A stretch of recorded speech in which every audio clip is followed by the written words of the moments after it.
የሀገር ውስጥና የዓለም አቀፍ አበይት ዜናዎችን ይዘን መጥተናል። ከአዲስ አበባ እስከ ዋሽንግተንና ቴህራን የተሰሙ ወቅታዊ መረጃዎችን ልናጋራ በስፋት መጥተናል። በአዲሱ የመኪና ሰሌዳ ላይ የተቀበረው አስደንጋጭ ሚስጥር ይፋ ሆኗል።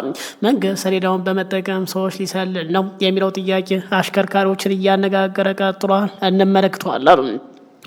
በሌላ በኩል በትግራይ ድንበር የድሮን ጥቃቶች መፈጸማቸው ተቀጥሎ ጄኔራሉ ገመዱን በጥሰን እንወጣለን ሲሉ ጠንካራ ወታደራዊ መልእክት አስተላልፈዋል። በስፋት እናጋራለን። በዓለም አቀፍ ደረጃ ደግሞ ማንም ያልጠበቀው ክስተት ተሰምቷል። አሜሪካና ኢራን በ24 ሰዓታት ታሪካዊ ስምምነት ሊፈራረሙ መሆኑ ፓኪስታን አብስራለች። እነዚህንና አዳዲስ አስደንጋጭና መልካም መረጃዎችን ዝርዝር አሁን እናቀርባለን። መረጃውን ከወዲሁ ላይክ፣ ሸር ማድረግ አብራችሁን ልትቆዩ በአክብሮት እየጋበዝ በቀጥታ ወደ ዝርዝር መረጃው እናምራለን። መንግስት በአዲስ የመኪና ታርጋ ላይ አስደንጋጭ ነገር ማድረጉ ተሰምቷል። በመላው ሀገሪቱ በተለይ በአዲስ አበባ ከተማ በትራንስፖርት ዘርፍ ላይ ትልቅ መነጋገሪያና አነጋጋሪ አጀንዳ ሆኖ ስለቀጠለው አዲሱ የተሽከርካሪ ዲጂታል ሰሌዳ ወይም ታርጋ ላይ ዛሬ ሰፋ ያለ መረጃ ወጥቷል። የአዲሱ ሰሌዳ ይፋ መደረጉ ተከትሎ ከዋጋው መወደድ ጀምሮ በውስጡ ስላለው ቴክኖሎጂና ከህዝብ ላይ መረጃ ጥበቃ ወይም ፕራይቬሲ ጋር ተያይዞ በርካታ ጥያቄና ስጋቶች እየተነሱ ይገኛሉ። መንግስት አዲሱ ሰሌዳ በመጠቀም ሰዎችን ሊሰልል ነው የሚለው ጭምር የብዙዎቹ ጥያቄ ሆኖ ቀጥሏል። ለመሆኑ እውነታው ምንድን ነው? ባለስልጣናቱ ምን አሉ? ሙሉ ዝርዝር መረጃው ነው። ነገሩ እንዲህ ነው። ሰሞኑ ይፋ የሆነው አዲሱ የተሽከርካሪ ሰሌዳ ዋጋው እጅግ ውድ መሆኑ ተቀጥሎ በበርካታ አሽከርካሪዎችና ባለቤቶች ዘንድ ከፍተኛ ቅሬታና ተቃውሞ አስነስቷል።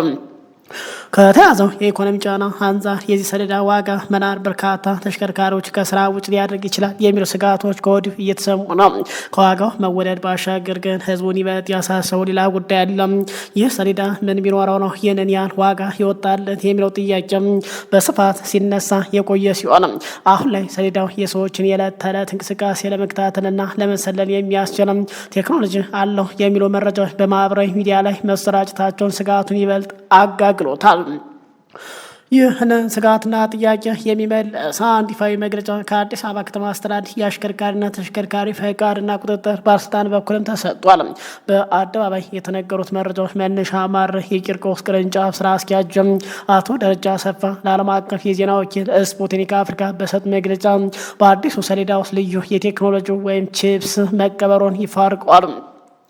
ባለስልጣኑ እንደገለጹ ከሆነ ይህ ቺፕስ በውስጡ የተሽከርካሪውን ቻንስ ቁጥር፣ የሞተር ቁጥር፣ የባለቤቱን ሙሉ ስምና ሌሎች ተያያዥ ወሳኝ መረጃዎችን የያዘ ነው ብሏል። አገልግሎቱም በክፍለ ከተማው በይፋ መጀመሩን ኃላፊው ጠቁሟል። እንደ ባለስልጣናቱ ገለጻ ከሆነ የዚህ ቴክኖሎጂ ዋና ዓላማ ሰዎችን ለመሰለል ሳይሆንም ሀገራዊ የተሽከርካሪ ዘመናዊ የመረጃ ቋት ዳታቤዝ ለመፍጠር ነው ብሏል።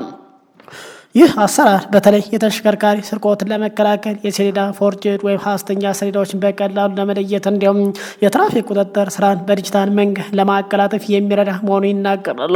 ይሁን እንጂ የቴክኖሎጂ ባለሙያዎችና የህግ ባለሙያዎች እንደሚሉት ከሆነ እንዲህ አይነት የዲጂታል መከታተያ ቺፖች በውስጣቸው የያዙት መረጃ ለምን ተግባር እንደሚውለው፣ የማንነቱ መረጃ ደህንነት እንዴት እንደሚጠበቅም ወይም ደግሞ ዳታ ፕራይቬሲና ያለ ፍርድ ቤት ትዕዛዝ የግለሰቦች እንቅስቃሴ ለመከታተል እንዳይወል ጥብቅ የህግ ማዕቀፍ ሊበጅለት እንደሚገባ ጥሪ አቅርቧል። መንግስት በበኩሉ አሰራሩ ሙሉ በሙሉ ህጋዊና የከተማዋን እንዲሁም የሀገሪቱ የትራንስፖርት ደህንነት ለማዘመን የታለመ መሆኑን በስፋት እየገለጸ ይገኛል።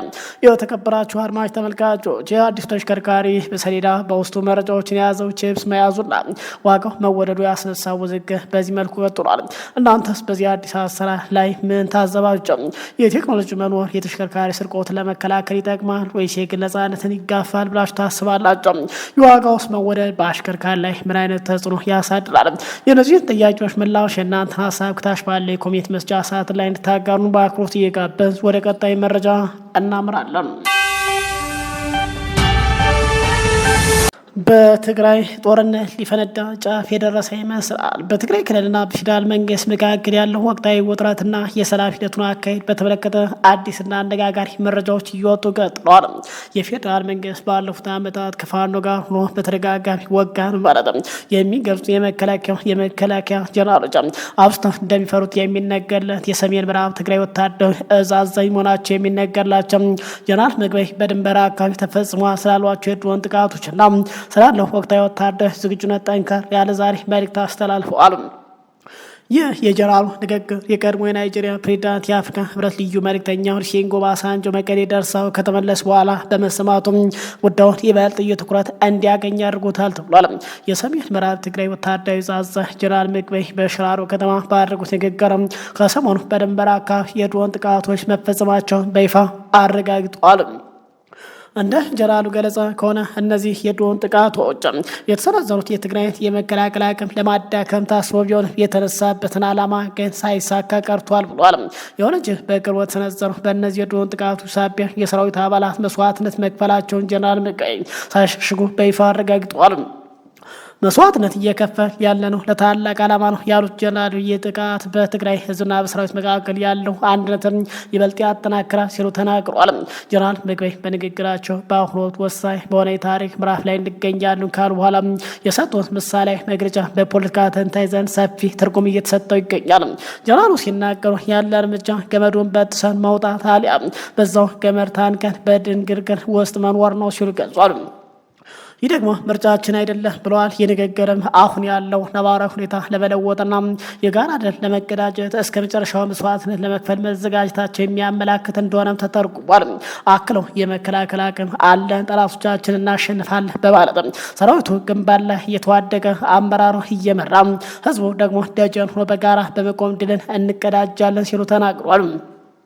ይህ ንግግር በአካባቢው ዳግም ወደ ወታደራዊ ግጭት እያመራ መሆኑ የሚያመላክት ጠንካራና መልዕክት አዘል እንደሆነ በሰፊው እየተነገረም ይገኛል።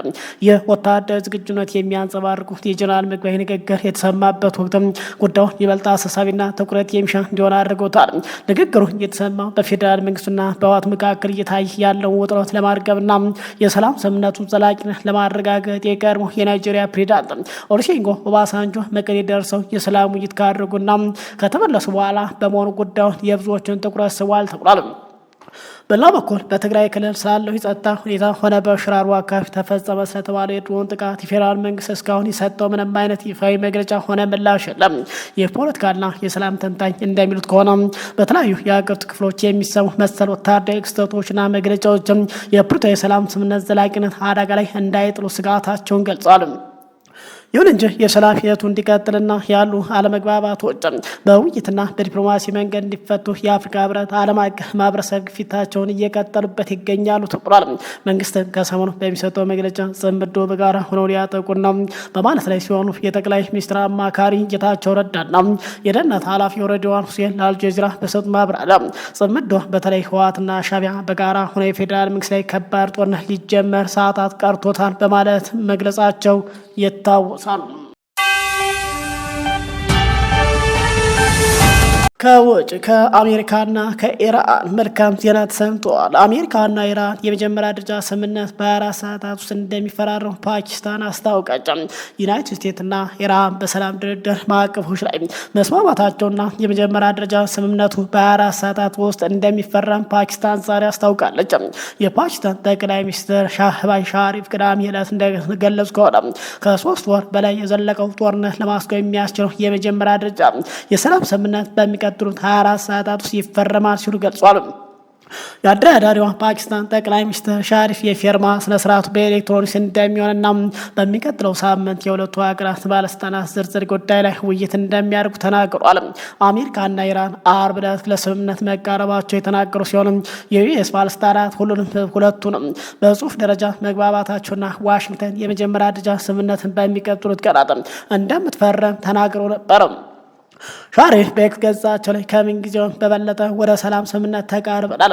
በሚቀጥሉት 24 ሰዓታት የቀሩ ነገሮችን እናጠናቅቃለን።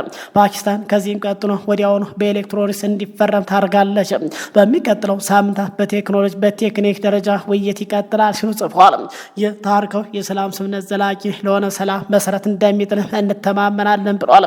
የኢራን ጦርነት የተቀሰቀሰው የካቲት 2018 ዓ.ም እስራኤልና ኢራን በጥምረቱ ቴህራን ላይ ድብደባ ከፈጸሙ በኋላ እንደነበር ይታወሳል።